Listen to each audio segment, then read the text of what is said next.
Hello, Gemini. Welcome to the Plaid Sheep Oracle. I got this new deck, a Divining Poets Oracle deck, the Emily Dickinson deck. And your card is the Gem Were Best Unknown.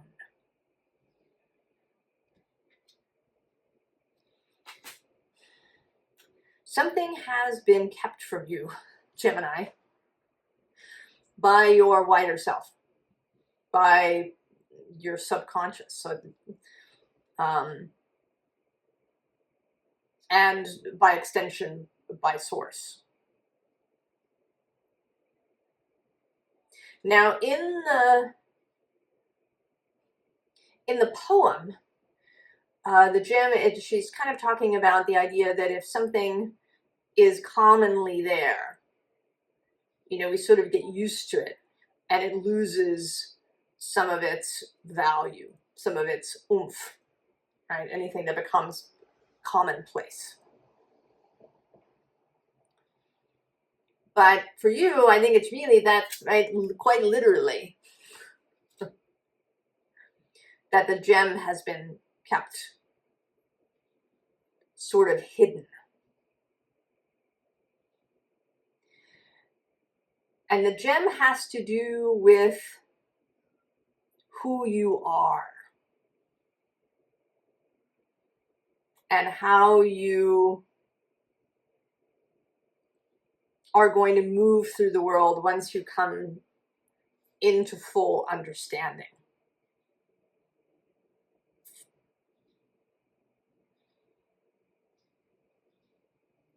There are a bunch of cards showing up in the underlying. If you've watched some of my other videos, you may know that I see the top, the facing up of the deck, what some people call the bottom, is for me the visible underlying, things that we see, things that are at least partly known. And then what for me is the bottom of the deck is what is unseen.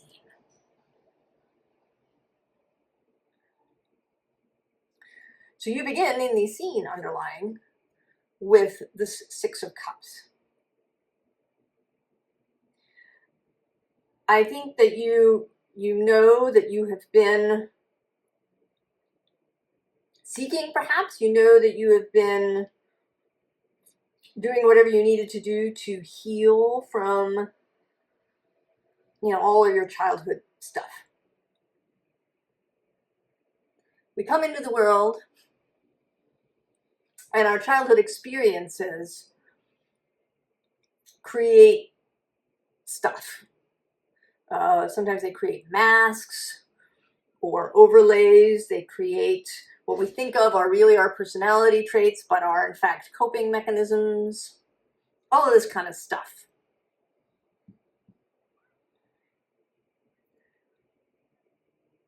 And then when we get older, if things go well, in progression, we begin to understand this. And then we can begin to peel back, divest ourselves of these things, of this past stuff, right? This Six of Cups. And we may also begin to see many of these things as advantages or as gifts.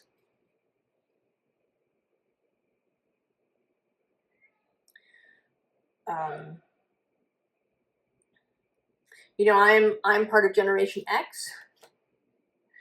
Our childhoods, for many, if not most of us, were kind of all about benign neglect. Right? We, you know, ran around mostly unsupervised. I was walking to and from school alone when I was 8.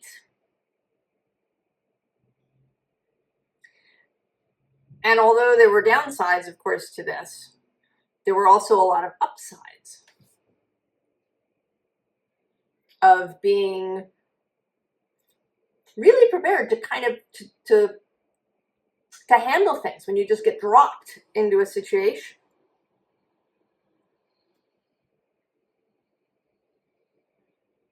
So these kinds of things that can, right, that can cause pain can also be gifts.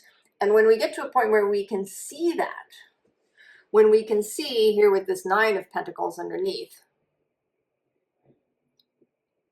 you know, what it, right, how it has created our independence,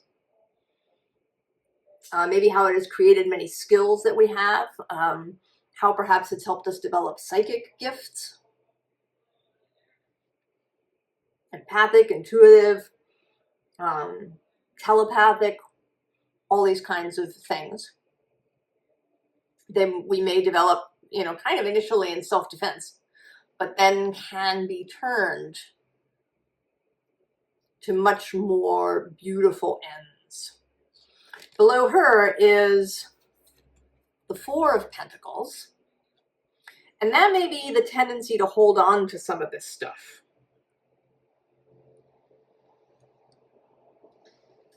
And then actually below that is the Hermit, right? This perhaps tendency to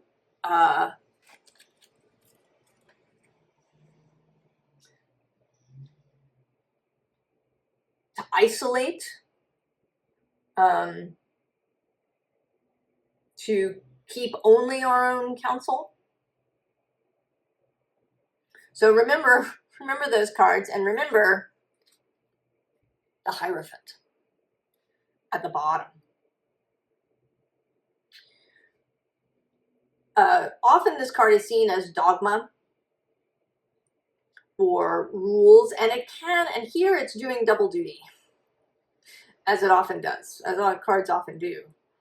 One, as all of those things that were laid on us or that we took on for our own purposes at the time. But the Hierophant is also authority, right? You can have personal authority. You can be your own Hierophant.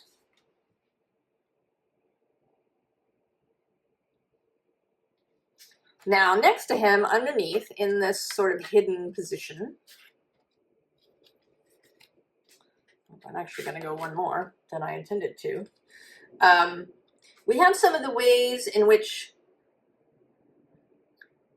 these difficulties may have shown up. There's the 7 of Wands kind of defensiveness, where we may resist community, we may resist friendship, we may see the world as a place where we have to fight. And this shows up in the spiritual community too, doesn't it? All right, I've stumbled on readings where they say there is a spiritual war going on. I usually leave right at that moment.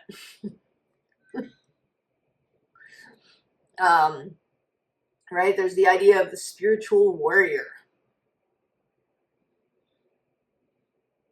And it may be that for some people this is the path. But that is not true for me, and I think that if you're here on this channel, it isn't for you either.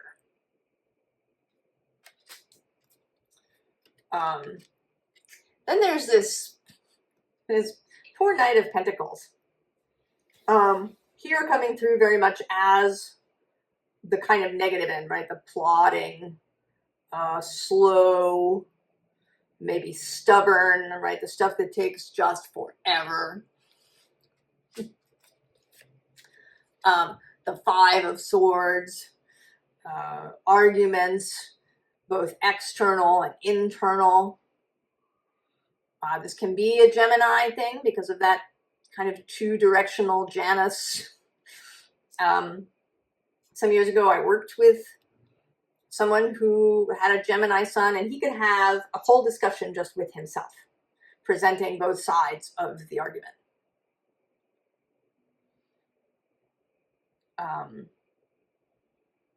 And I have been known to do this in my own head.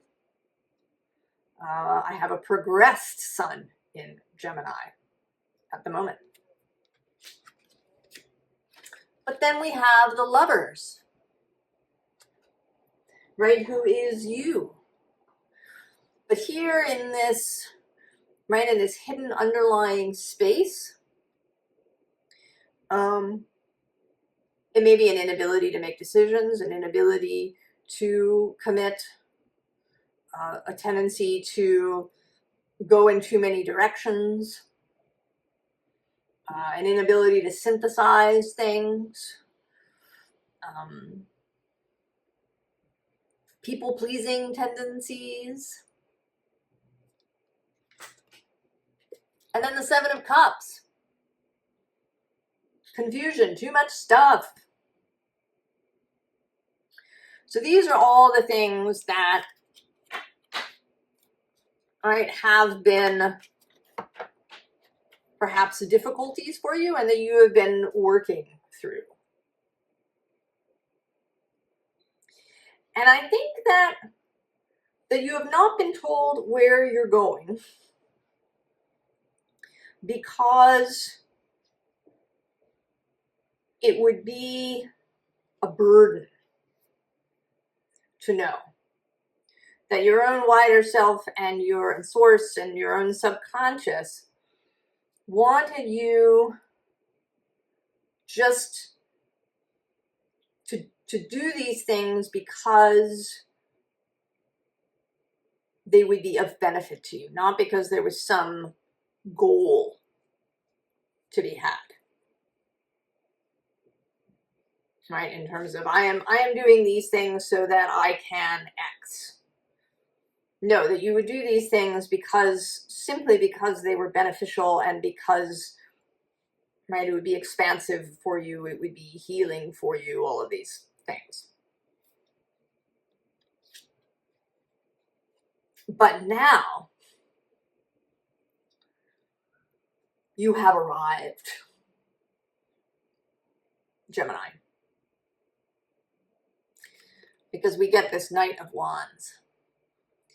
And he is a focused individual today. You know, Sagittarius is across the way from you.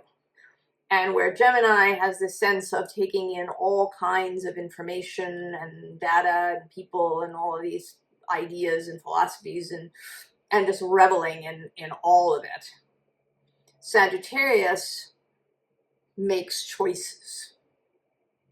This is the thing I'm going to follow. This is the direction. This is the target. This is what I want to spread to others. So now things are going to change. And I think that it has a lot to do with Jupiter's passage through Gemini. He is Sagittarius's ruling planet. He's bringing that energy into Gemini.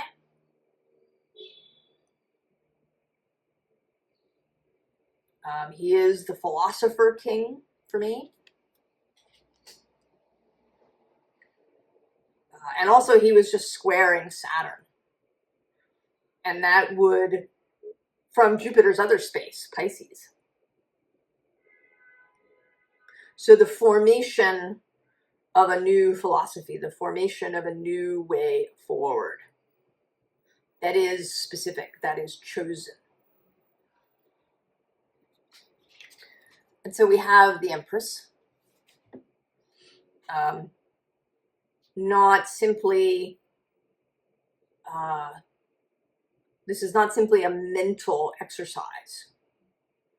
This is about love, about creativity, about how you exist in the world and your whole personness.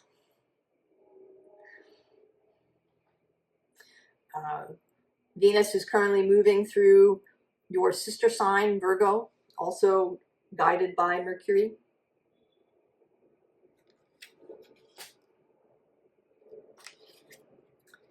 And then we have the Hanged Man. The alternative vision and a new vision.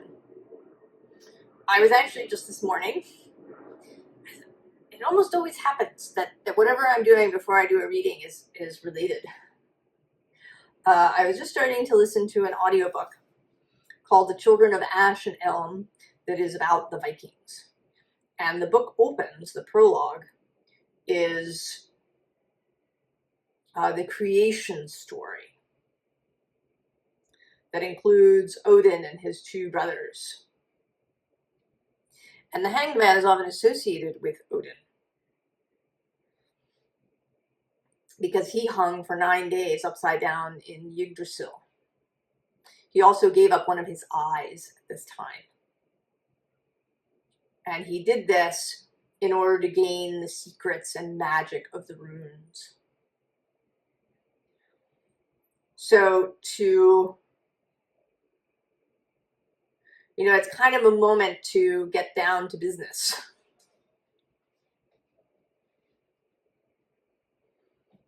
To a specific learning. And although Jupiter is usually, I think, associated with Thor, here I'm associating him with Odin because both of them are kings of the gods in their pantheons. And because of this philosopher king idea that Odin was there to gain wisdom. And that is certainly part of Jupiter's mission, right? Jupiter's energy. And then, of course, we have the High Priestess. The information that comes from Source and Spirit and your guides and fellowship and your own wider self. And that is going to start flowing more clearly. Right? We have then the moon. Right below that, we have the Hermit again. There are so many repeats happening here. In recent months, that's been starting to happen in my readings, that there's usually at least 1 or 2 card repeats. And it always serves as kind of a confirmation for me. But this reading has so many. And, well, I'll talk about that in a minute. But this, right, that this door is going to open. And right on the other side of the door is this Page of Earth, who is ready to take you where you need to go. This Page of Earth in particularly is my guide. Right? He's here, he's waiting for you, he's gonna take you. And where he takes you a little bit, right below him is this Queen of Air. This Sovereign Air card. Your sign is usually associated with the Knight of Swords, but here you are showing up as the Queen, right? This is where you are headed. The bottom, we have the Seven of Cups again, except that this card for me is less about too many choices or confusion as it is about guidance. This is my spirit guide fellowship card. That you're in this watery consciousness space and that all of these beings, right, are these guides and friends and fellows in spirit. Then in this underlying, we have the Magician, who is Mercury's card. We have this Seven of Earth, who is, right, hearing this message from the fairy. And also, the Seven of Earth is about things coming to fruition. Sometimes they feel like they're taking a really, really, really long time. But rather than the sort of plodding feeling that we get from that Knight of Pentacles. This is a little bit more, this is a little lighter. This is, you know, we've reached somewhere. We're getting more information. And then next to that is this patience. So maybe you've learned patience. Maybe this is one of the things that you've learned in this process of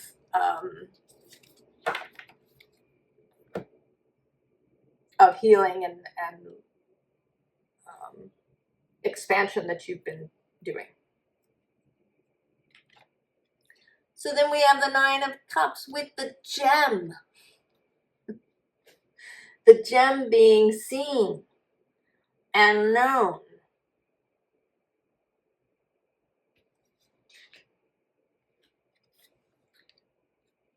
The Hanged Man again.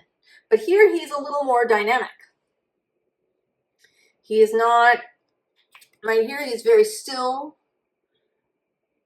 taking things in. It's a more meditative posture. Whereas here he looks as if he's sort of dancing, right? He's kind of, it's a Cirque du Soleil kind of feeling card.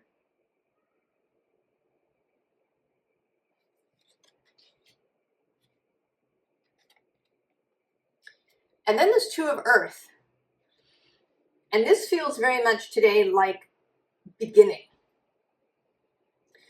You know, as if she has walked out into this spot and picked up those two pentacles and is beginning.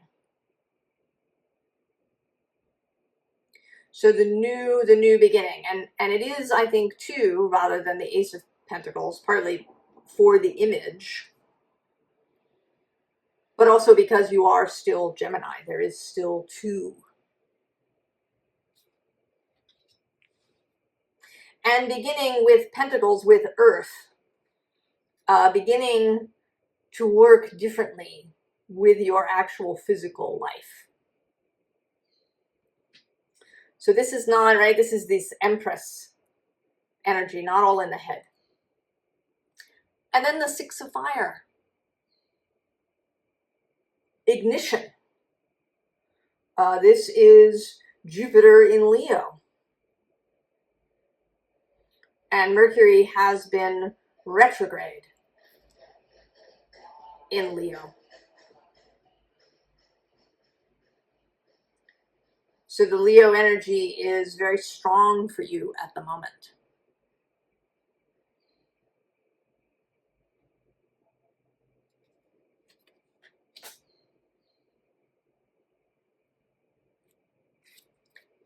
So then we have joy and this hummingbird. And right below that, as if that's not enough, we have happiness.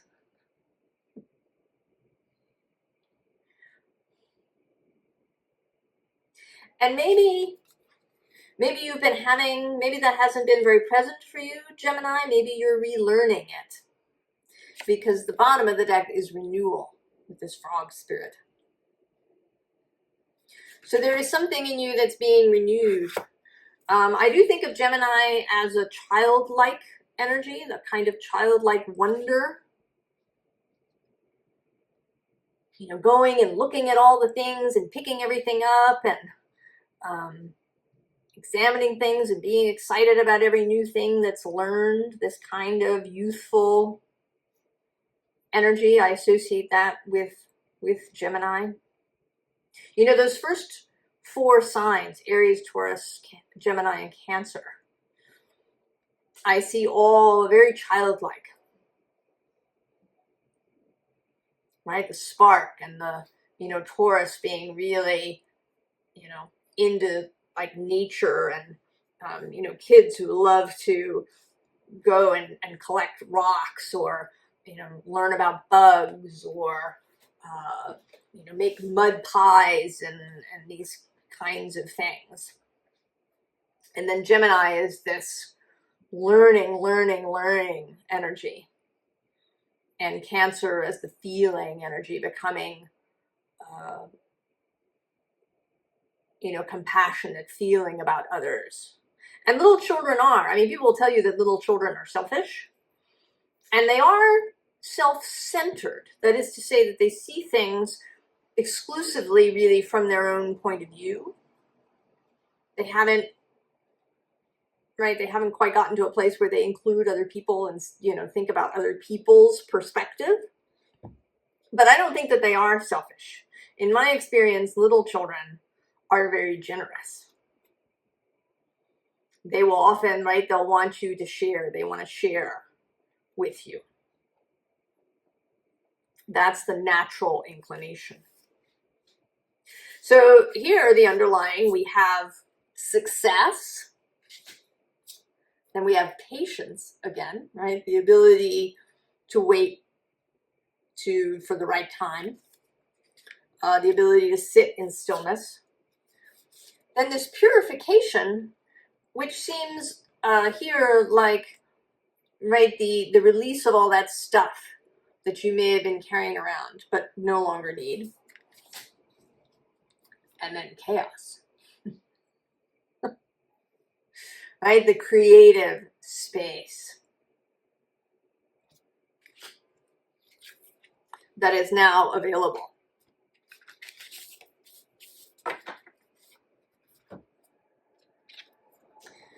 And so we have the Raven Spirit Truth. This also, right, recalls Odin.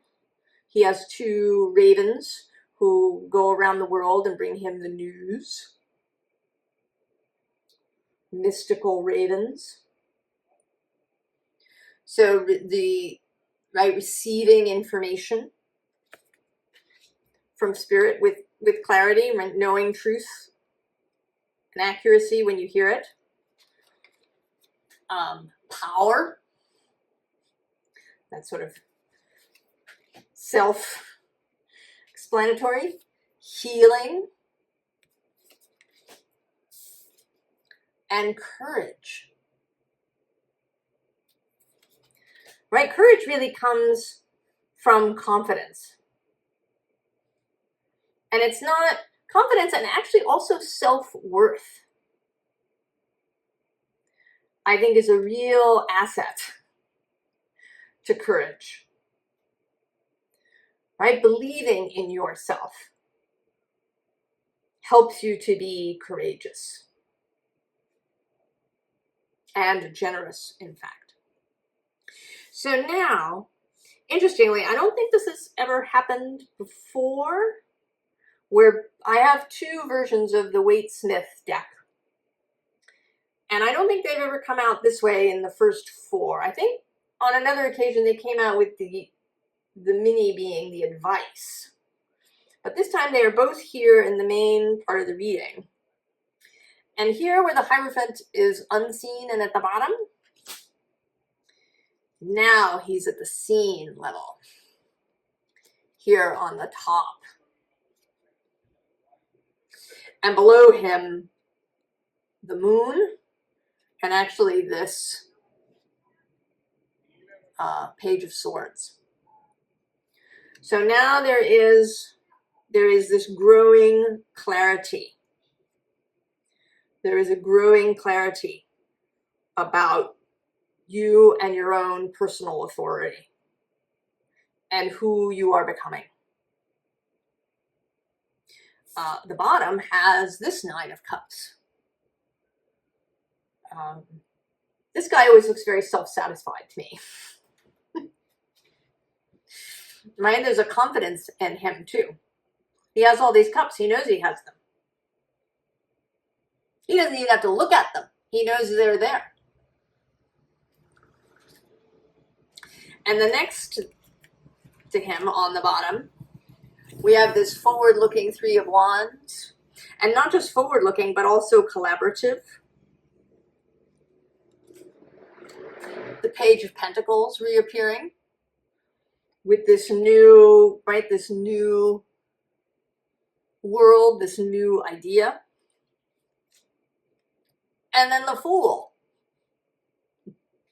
Now, I often use, when I talk about the tarot astrological correspondence, I often use the word traditional. And by that I mean Western esoteric practice. There are kind of known traditional correspondences, right? That the high priestess is the moon. The hanged man is water. And the fool is air. But I stretch that stuff. I have different correspondences. I have shifting correspondences. Sometimes they mean different things. Often the hanged man is Pisces. Sometimes he comes through as Scorpio. Today he's kind of having the Sagittarius vibe with Jupiter. So the Fool, in this case, I think, is coming through a little bit as Uranus. And Uranus will enter Gemini for a short period of a few months. I'm not exactly sure. Maybe if I can remember, I'll put the dates that he's in Gemini next year in the description. And then he leaves and goes back to Taurus. And then in 2026, he enters Gemini for good. So I think that part of what's happening is that you are being prepared a little bit for this entry of Uranus. I don't know if you watch a lot of astrological stuff, people are talking about, right, this big change, this reset, Pluto into Aquarius, Neptune is going to be moving into Aries several months next year, and then for good in 2026. Saturn goes in there similarly, and then Uranus changes signs to Gemini. So these three outer planets, Uranus, Neptune, and Pluto, are all changing signs in this next 2-year period. Right, between now and kind of the middle of 2026.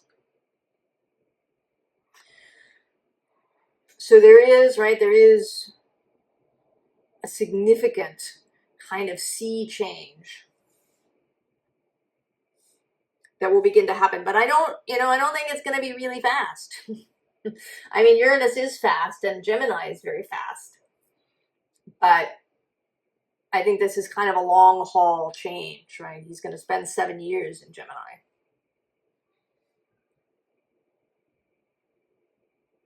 But I think you will be absolutely ready for this energy when it happens. And then we're repeating this Four of Pentacles, kind of this stuck energy. And then we have the Three of Swords. Possible heartbreak, possible ways that you have been sticking swords into your own heart. And I never think of this as self-sabotage as such. That makes it sound malevolent. It's just fear, right? You grew up, you used certain strategies to survive. They worked because you're here. You didn't die. But changing those strategies, even for Gemini, who's very changeable, can be tricky, especially in the mental sphere. But then we have the World, closing it off. Closing it off.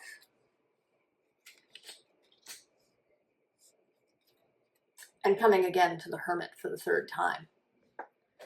This time coming through as kind of the Hierophant counterpart. The Hierophant being sort of a public face. The way that you interact, the authority that you have for yourself around others. The confidence that you can show when interacting with others. And then the Hermit is, very personal. A personal, spiritual confidence. advice, Gemini? Well, we have the Lovers. And below that, the Wheel of Fortune. So trust, right? Make those choices. Do what you believe is right. Do what feels good to your heart. Heart-based choices. And trust, right? The Jupiter, this is Jupiter's card traditionally. That you have what it takes, and that when you are in alignment, all of Source and the universe move with you. The bottom of the deck is the Muse of Inspiration. Have confidence in your own creative abilities. Have confidence that you can move in these creative spaces, that you can move into this new space that is coming. And that you can hold the vision. This is actually also something that sometimes doesn't get talked about. It can sound in astrological readings as if the planets make things happen. But that isn't right. The planets moving creates an energetic space, an energetic milieu. And then we as humans react to that. And we do stuff. And a lot of stuff we do is really wonderful, and some of it's not so wonderful. In the influence of these energies. So I think that it's very important that when we talk about this sea change that's going to happen, that we all remember to hold the vision that we believe in.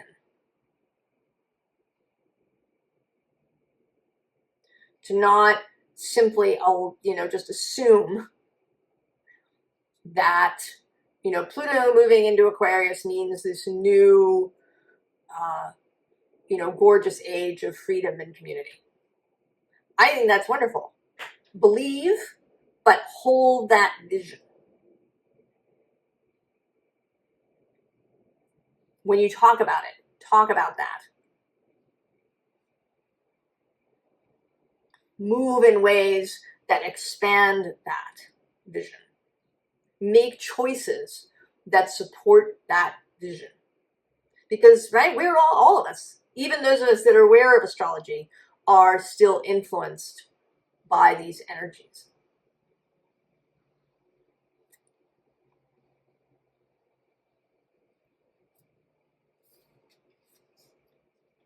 So then we have this Seven of Inspiration, and this is, right, this is kind of spirit. And then here you are, showing up as the Hanged Man again, this time in this very kind of acrobatic pose, seeing, right, seeing this, seeing that spirit has opened the door, allowing this star energy to come through, receiving it,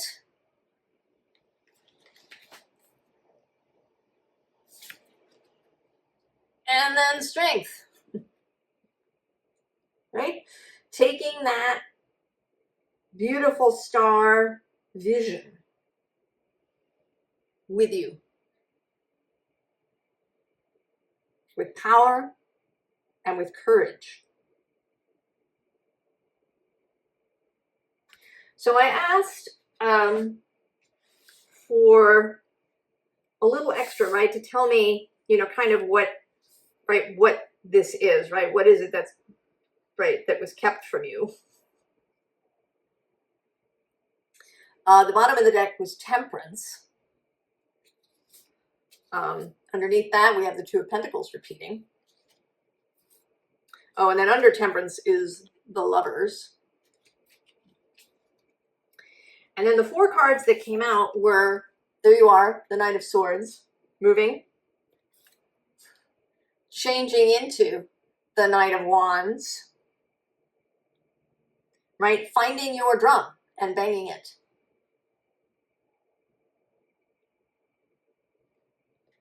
And then going from this possible Five of Swords, confusion, the headache, right? Perhaps agitation, anxiety, depression, all of those, mental difficulties,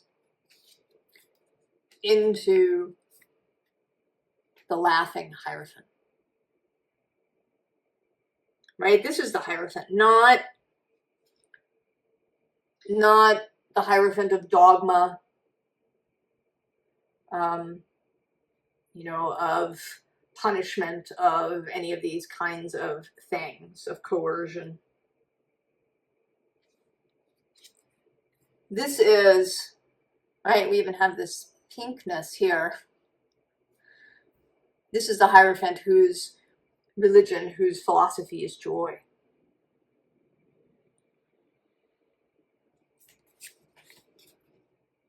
That's where you're going, Gemini.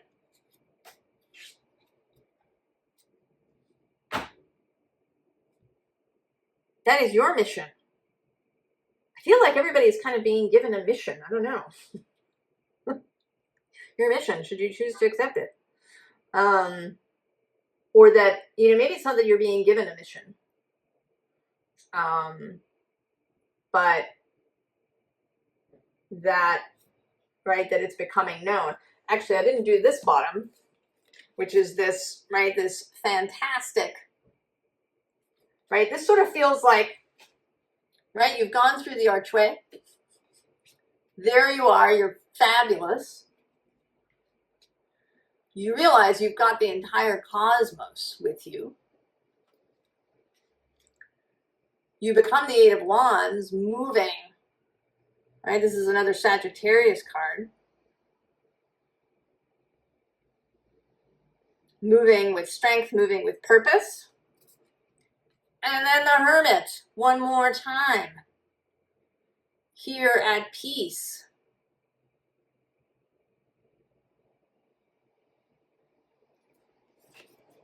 With that Leo sun in the background. Gemini, go forth. I think you're going to have a lot of fun. Right? When you meet the gem now, as it becomes known to you. I wish you the very, very best, Gemini. And I will see you next time. So long.